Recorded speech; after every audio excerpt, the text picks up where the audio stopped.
आज से हम स्टार्ट करें चैप्टर नंबर 11 जो है आपका द्रव्य तथा विकिरण की द्वैत प्रकृति। हाँ समझो, अब देखो यहाँ पर आपका दो शब्द आए, एक आया द्रव्य और एक आया यहाँ पर विकिरण आया है।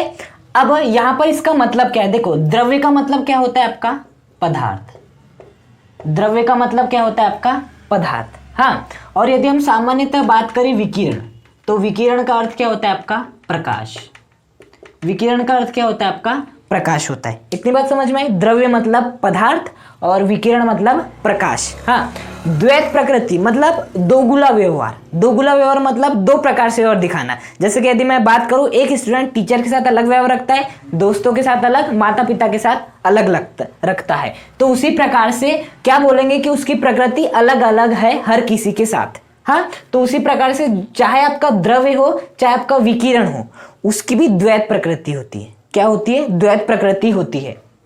और वो जो द्वैत प्रकृति होती है वो या तो किसके रूप में होती है, कण के रूप में होती है या तो तरंग के रूप में होती है। हम बात कर चुके कि आपका जो प्रकाश होता है वो द्वैत प्रकृति प्रदर्शित करता है, या तो वो कण की भांति व्यवहार प्रदर्शित करता है या तो वो तरंग की भांति व्यवहार प्रदर्शित करता है। हाँ, उसी प्रकार से जो आपका पदार्थ होता है उसकी भी दो अवस्थाएं होती है, मतलब वो भी द्वैत प्रकृति प्रदर्शित करता है। वो कैसे?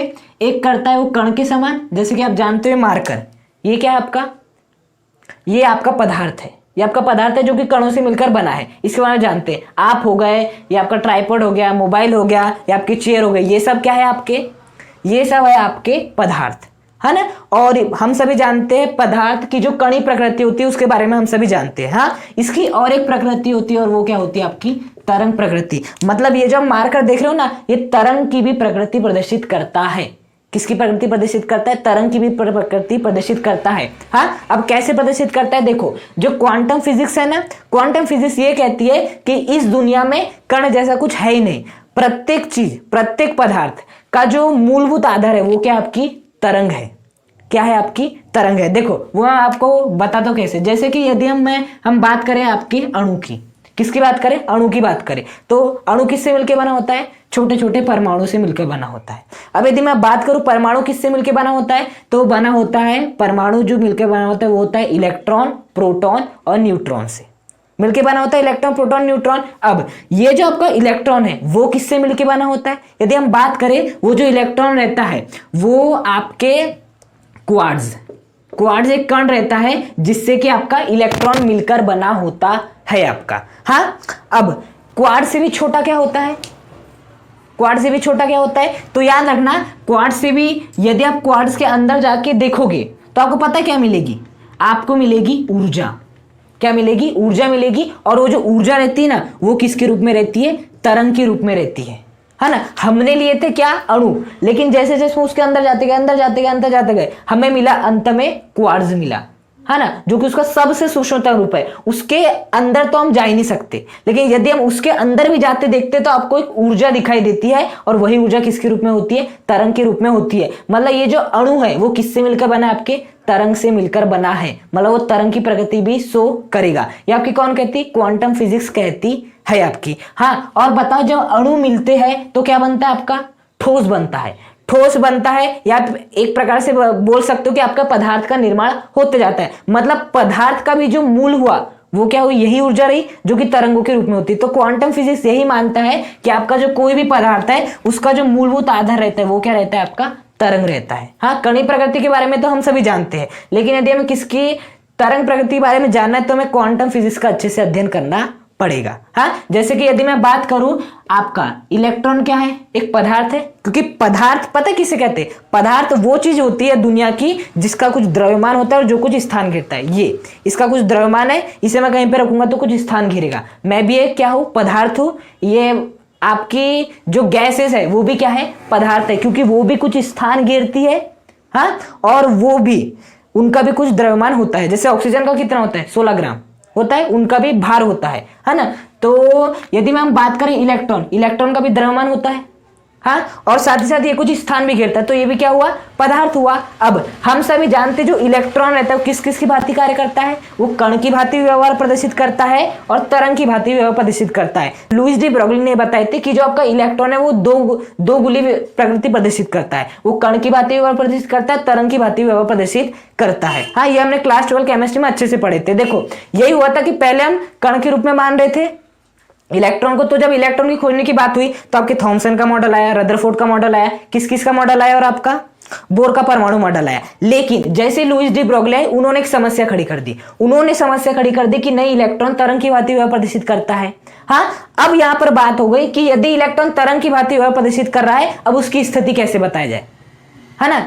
जब कोई कण की भांति व्यवहार प्रदर्शित करता है तब तो आप उसकी स्थिति आसानी से बता सकते हो, लेकिन जब वो तरंग की भांति व्यवहार प्रदर्शित करेगा तब उसकी स्थिति आसानी से नहीं बता सकते हो। हाँ, इसीलिए किसकी खोज हुई, फिर आपके क्वांटम संख्याओं की खोज हुई, और आपको क्वांटम संख्या पढ़ाई जाती है। विज्ञान में हर एक चीज का कारण होता है, पता है। क्वांटम संख्या आती भी नहीं यदि लुईस डी ब्रोगली रहते, क्योंकि लुईस डी ब्रोगली ने बताया कि इलेक्ट्रॉन कण की भांति भी तरंग की भांति व्यवहार प्रदर्शित करता है। जब हम कण की भांति मान रहे थे तो कुछ जरूरत ही नहीं थी क्वांटम संख्याओं की, लेकिन जैसे हम तरंग की भांति व्यवहार मानना चालू करें तो हम अब इलेक्ट्रॉन की स्थिति कैसे बनाए, क्योंकि जो आपकी तरंग है वो तो निरंतर ऐसे गति करती रहती, तो उसकी स्थिति बताने के लिए क्या आई थी, हमारी क्वांटम संख्या हमने पढ़ी थी। आपकी 4 प्रकार की क्वांटम संख्या थी, ये सभी हमें पढ़ना पड़ता था। तो यहां से स्पष्ट होता है कि आपका जो कोई भी पदार्थ रहता है वो 2 प्रकार की प्रकृति प्रदर्शित करता है, कण की भांति भी और तरंग की भांति भी। और वो कैसे, वो इससे सिद्ध होता है क्योंकि इलेक्ट्रॉन भी एक पदार्थ है, वो कण की भांति प्रदर्शित करता है, तरंग की भांति प्रदर्शित करता है। हाँ, अब बात आती है आपकी विकिरण। हम सभी जानते हैं, इसके पहले हमने 2 चैप्टर पढ़े, एक किरण प्रकाश की और एक तरंग प्रकाश की।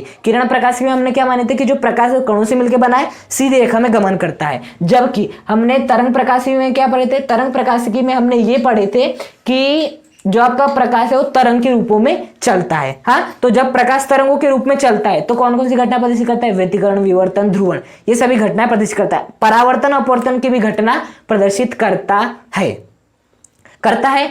अब यहां पर देखो क्या है, जो जब आपका क्या प्रकाश कण की भांति प्रदर्शित करता है तो कौन कौन सी घटना प्रदर्शित करता है, सबसे पहले प्रदर्शित करता है कि वो परावर्तन की घटना प्रदर्शित करता है, अपवर्तन की घटना प्रदर्शित करता है। लेकिन जब व्यतिकरण की बात आई, विवर्तन की बात आई, ध्रुवण की बात आई, हाँ, तो जो कण वाली जो थ्योरी थी वो फेल हो गई।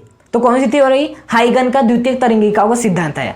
किसका आया, हाइगन का द्वितीयक तरंगिकाओं का सिद्धांत आया। और हाइगन की द्वितीयक तरंगिकाओं के सिद्धांत से, हाइगन के सिद्धांत से हमें मालूम चला कि जो आपका प्रकाश है वो तरंग की भांति प्रदर्शित करता है ना। हमने पढ़े थे ना, सबसे पहले किसका मॉडल आया था, आपका न्यूटन का मॉडल आया था न्यूटन का मॉडल। बात ये चल रही थी कि प्रकाश कण के रूप में है या तरंग के रूप में है। हाँ, तो आपके न्यूटन नामक साइंटिस्ट ने बोला कि आपका प्रकाश कण के रूप में है। किसके रूप में, कण के रूप में है। और उनकी एक थ्योरी आई न्यूटन का कणिका मॉडल।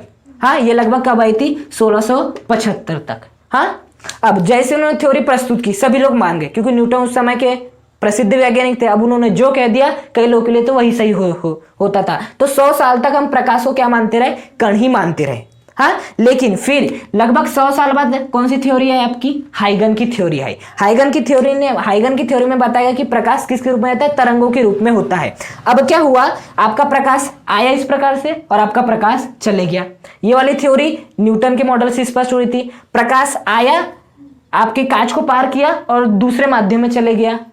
हाँ, ये भी हुई। जैसे कि सुबह सुबह जब खिड़की लगी रहती, खिड़की से आपका सूर्य का प्रकाश अंदर आ जाता है, मतलब अपवर्तन की घटना वहां पर क्या हुई है। हाँ, तो आपका ये वाला भी क्या हो गया, स्पष्ट हो गया। लेकिन जब हम बात कर रहे हैं विवर्तन की तो ये बात स्पष्ट नहीं हो पा रही थी यदि हम न्यूटन की कणिका मॉडल के हिसाब से देखते हैं। विवर्तन की घटना क्या है, विवर्तन की घटना होती है कि प्रकाश का किनारों पर मुड़ना। अब प्रकाश किनारों पर क्यों मुड़ता है, इसको आप न्यूटन की कणिका मॉडल द्वारा नहीं समझा सकते थे, लेकिन आप किसके सिद्धांत के द्वारा, आप हाइगन के सिद्धांत द्वारा विवर्तन की घटना को भी समझा सकते थे, व्यतिकरण की भी घटना को समझा सकते थे, ध्रुवण की घटना को भी समझा सकते थे, और अपवर्तन की घटना को भी समझा सकते थे, और परावर्तन की घटना को भी समझा सकते थे। तो लोगों ने जो है ना, ये जो कणिका मॉडल था उसे पूरा क्या कर दिया, बर्बाद कर दिया। क्या कर दिया, बोल दिया कि आप न्यूटन वैज्ञानिक गलत थे, इनके प्रिंसिपल द्वारा परावर्तन, अपवर्तन, व्यतिकरण, विवर्तन, ध्रुवण सब कुछ सिद्ध हो रहा है, लेकिन आपके द्वारा केवल अपवर्तन और क्या सिद्ध हो रहा है, परावर्तन सिद्ध हो रहा है। मतलब आपकी थ्योरी क्या हो गई, फेल हो गई। हाँ, तो अब हाइगन को लोग क्या मानने लगे, स्टार मानने लगे अपना कि नहीं ये बहुत अच्छे साइंटिस्ट है, इन्होंने जो कहा उसके द्वारा हर चीज प्रूफ हो रही है।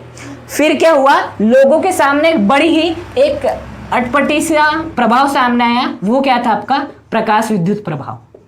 क्या था आपका प्रकाश विद्युत प्रभाव, जो कि आपको इस चैप्टर में पढ़ना है। इस चैप्टर को पढ़ाने का उद्देश्य यही है आपका प्रकाश विद्युत प्रभाव। देखो जैसे प्रकाश विद्युत प्रभाव लोगों को देखने मिला, हाँ, तो अब बात आती है क्या इसे हम तरंग सिद्धांत द्वारा समझा सकते हैं? तो इसका आंसर क्या है, नो। आप तरंग सिद्धांत द्वारा इस प्रभाव को दर्शा ही नहीं सकते। आप कुछ भी कर लो, आप कितने फिजिक्स लगा लो, कितना कुछ कर लो, आप तरंग सिद्धांत के द्वारा मतलब प्रकाश को तरंग मानकर इस प्रभाव को नहीं समझा सकते हो।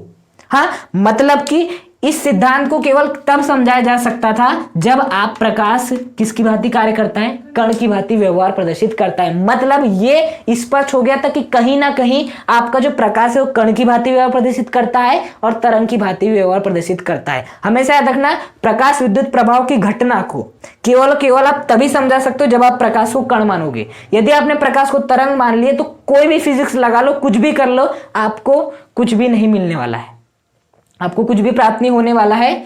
आप इसकी व्याख्या तभी कर सकते हो जब आप प्रकाश को क्या मानोगे, कण मानोगे। हाँ, तो ये वाला इंट्रोडक्शन था। इस इंट्रोडक्शन के थ्रू मैंने आपको कहाँ पहुंचाने का प्रयास किया, ये जो आपका प्रकाश विद्युत प्रभाव वहां पर पहुंचाने का प्रयास किया। यहाँ पर आपको क्या करना है, प्रकाश विद्युत प्रभाव के बारे में अध्ययन करना है।